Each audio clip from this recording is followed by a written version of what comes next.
Did you know that the spark that lit Ghana's fight for independence began with the blood of 3 men? On the morning of February 28, 1948, ex-servicemen Corporal Patrick Atupo, Sergeant Ajiti, and Private Odati Lamti marched peacefully through Accra. They were war veterans, men who had fought for the British Empire in World War II, risking their lives in Burma and East Africa, enduring jungles, bullets, and disease for a freedom that was never truly theirs. They returned home expecting respect, justice, and a chance at a better life. Instead, they found poverty, broken promises, and pensions so low they could barely feed their families. Now, they carried no weapons, only a petition demanding fair pensions and better treatment for African soldiers, a request that seemed modest compared to what they had sacrificed. Their march was solemn and disciplined. The soldiers walked through the heart of Accra, joined by fellow veterans and watched by curious crowds who whispered that maybe this time, something might change. But as they approached Christiansborg Castle, the seat of colonial power, the air grew tense. British colonial police, armed and alert,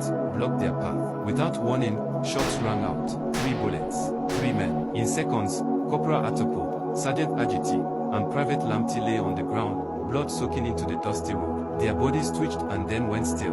The crowd gasped, then screamed. Women wailed, men shouted, stones flew. Chaos erupted.